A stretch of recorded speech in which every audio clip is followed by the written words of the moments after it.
Olá, diletos ouvintes, amados irmãos que nos acompanham pelo site do Paulo. Estamos chegando ao final do nosso estudo, a redenção da igreja no escopo da profecia. Estamos tratando o último tópico, porque depois do juízo das nações, escatologicamente virá a sétima e última dispensação, que é o milênio. E a última vez que aqui tratamos, abordamos o segundo tópico do juízo das nações, prometemos voltar com critérios ou propósitos, a base deste juízo das nações. Então há critérios, há base, há propósitos, porque o juízo das nações ocorre. Quando nós pegamos a profecia, como Joel capítulo 3, verso 2, versos 12, 13, 14, nós entendemos pelo próprio Deus, através do profeta Joel, que o motivo do juízo das nações é o tratamento que estas nações deram a Israel. O Filho de Deus, quando aqui esteve em seu ministério terreno, quando de sua encarnação, também aborda os irmãos, os cabritos, e as ovelhas, ou seja, nações amigas e nações inimigas, nações contrárias em sua política à existência de Israel na terra que Deus lhe deu. Porém, queridos, o juízo das nações, ele não se resume, ou o seu propósito não é apenas tratar com as nações que foram beligerantes como Israel. Nós temos que analisar também que existe um outro propósito, que é o remanescente da segunda vinda. Não é só eliminar as nações ímpias, nações beligerantes, nações totalmente materialistas, ateias, mas também é estabelecer, quando da vinda do Senhor Jesus, um remanescente não só de Israel, um remanescente da segunda vinda. Porque imagine, senhores, o Senhor Jesus, na sua vinda, ao tocar o Monte das Oliveiras, ao julgar todas as nações que durante os últimos 3 anos e meio estarão beligerantes e perseguindo Israel, conclui pela batalha do Armagedon, por aquele grande conflito dos séculos, a derrota completa de todas as nações confederadas do Anticristo.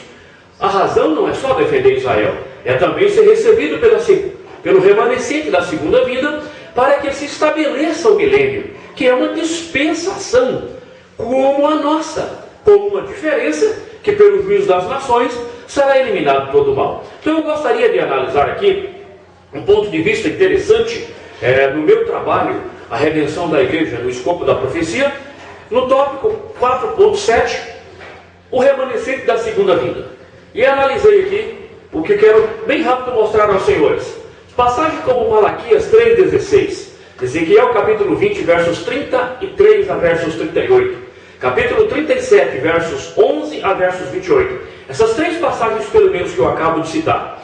Malaquias 3,16, Ezequiel 20, 33 a 38.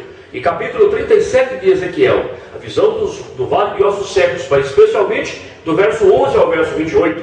Também Zacarias capítulo 13, verso 8 e 9. Apocalipse capítulo 7, versos 1 a 8. E outras passagens indicam claramente que quando o Senhor Jesus voltar à terra, haverá um remanescente de crentes em Israel. E não apenas em Israel, mas nas nações, consideradas nações ovelhas. Nações que creem no Senhor Jesus em sua palavra. Nações que têm a palavra de Deus como um marco que, de fato, traz desenvolvimento, traz o progresso espiritual. E que são pautadas em ética não apenas de leis humanas, mas tem a ética suprema da palavra de Deus. É interessante observarmos que eles estarão aguardando o Senhor Jesus, como outras passagens. Nós encontramos, por exemplo, Mateus 25, 31 a 40, Mateus 22, 1 a 13, Lucas 14, 16 a 24, são palavras do próprio Salvador.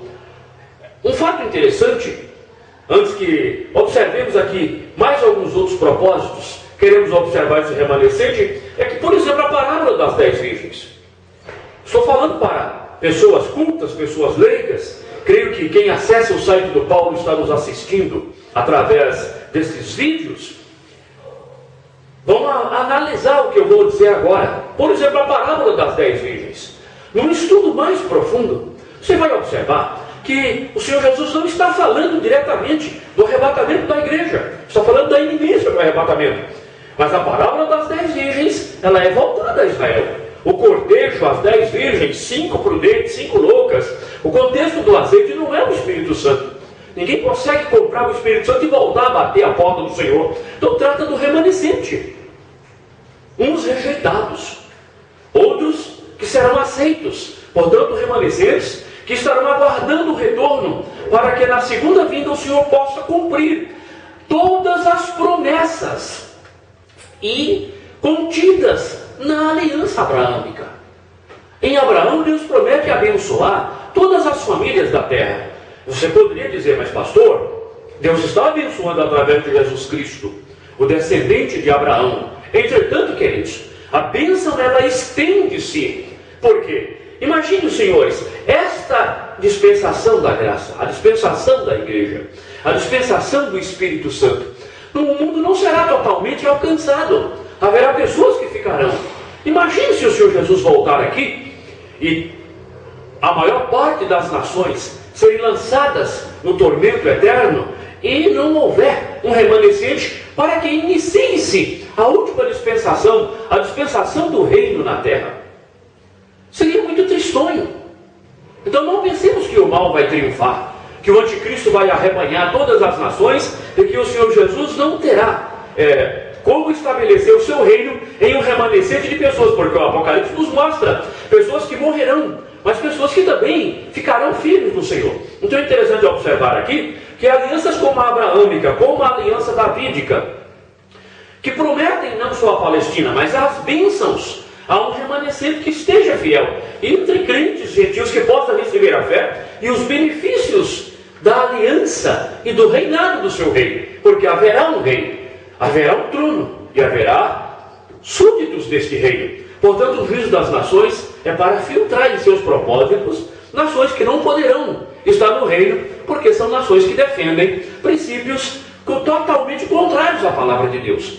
Nações que não creem, nações que defendem leis injustas, leis eugênicas da eugenia da morte, nações que apoiam e defendem de forma tremendamente ampla o aborto e outras práticas mais que nós sabemos que fazem parte dos temas transversais da Unesco, que estabelece a pedagogia da diversidade. Não somos contra, não somos retrogrados contra a educação, contra o progresso, mas também não vamos abrir mão da palavra de Deus, porque é bem-aventurada a nação cujo Deus é o Senhor. Assim, esses dois grupos que estarão salvos no milênio, tanto o remanescente de Israel como o remanescente das nações. E é interessante observar isso. Eu gostaria de ler uma passagem que está nesse contexto e é interessante quando é feito pelo próprio Deus, através de Moisés. Nós encontramos isso no capítulo 23 do livro de Levíticos, nas festas. E é interessante que na festa do Pentecostes, ou da colheita, nas primícias, que era feita a colheita inicial do Pentecostes, a colheita geral, lá no capítulo 23, verso 15 do livro de Levíticos, nós observamos que era apresentado ao Senhor. Mas no verso 22 do livro de Levíticos, relacionada ao remanescente da segunda vinda, eu gostaria de ler para interpretar aos senhores aqui. Fato importantíssimo. Vejam: e quando cegardes a cega da vossa terra, não acabarás de cegar os cantos de teu campo, nem colherás as espigas caídas da tua cega. Para o pobre, para o estrangeiro as deixará. Eu sou o Senhor vosso Deus. Lendo assim inicialmente esse texto, que é a última colheita, é os rabiscos da colheita.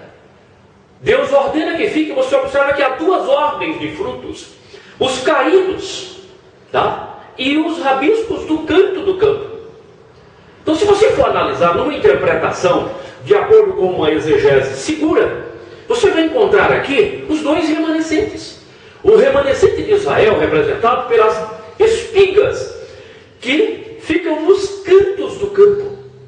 que ficaram nas extremidades, que não receberam o Messias, mas que chegarão para receber o Messias, para recepcioná-lo, quando ele voltar. E os gentios, como as espigas caídas, pessoas que não creram, não tiveram aquela recepção do Evangelho nesta dispensação, mas naquela dispensação terão oportunidade, porque estarão aqui sobre a regência do rei, cujo reinado, cujo pastorado será como vara de ferro. Ele regerá as nações, ou, como diz no Apocalipse 19:16, as pastoreará. O verbo grego ali mostra que o reinado do rei pastor como vara de ferro. Isso demonstra um governo seguro, não uma rigidez, não uma intolerância zero, mas um governo seguro, uma autoridade inquebrável contra resquícios dos males, dos pecados que sobraram do reinado do anticristo.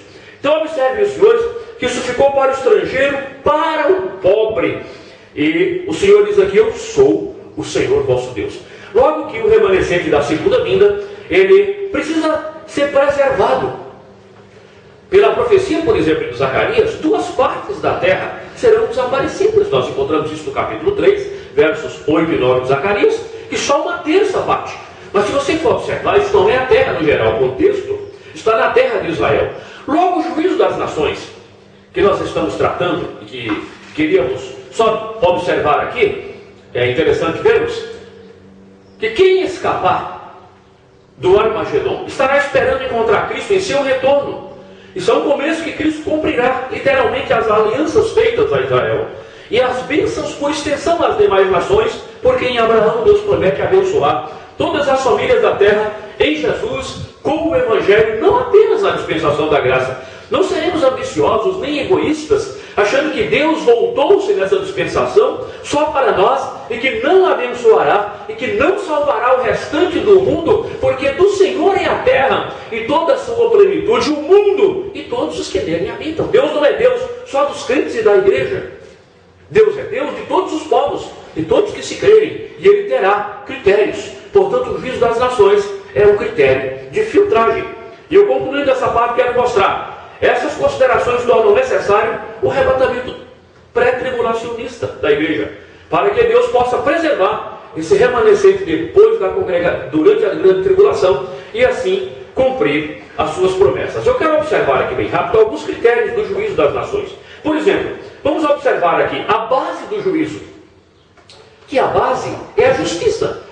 Vejam, senhores, que no capítulo 25 de Mateus, quando o Senhor usa no sermão profético, ele estabelece alguns critérios que hoje não serviria para a salvação. Observe, por exemplo, no verso 35: porque tive fome e me deste de comer, tive sede e me deste de beber, era estrangeiro, estava nu, adoeci, estive na prisão. Veja que esses 6 critérios não é critério para a salvação da alma. A salvação é pelo Evangelho, é pela fé. O homem precisa crer, ser justificado pela fé, regenerado pelo Espírito, santificado pelo Espírito e pela palavra, e prosseguir a vida de santificação. Nós dizemos a santificação subjetiva, progressiva, porque ninguém verá o Senhor sem santificação. Portanto, o que estamos observando aqui, esse é critério para a entrada no reino. Haverá salvação no reino, e o mesmo princípio do Evangelho, o mesmo princípio da pregação. Nós encontramos aí dizendo que entre esses remanescentes, alguns serão tomados e enviados às ilhas de longe, que não conheceram ao Senhor. Portanto, o Evangelho também será pregado. Eu quero, nesta hora, dizer que voltaremos ainda, analisando na sequência a base e propósitos do juízo das nações, que é erradicar, de fato, toda a raiz do mal, a começar pelo diabo, pelos seus anjos, que serão totalmente tirados do controle desta terra. Deus nos abençoe. Até uma outra oportunidade.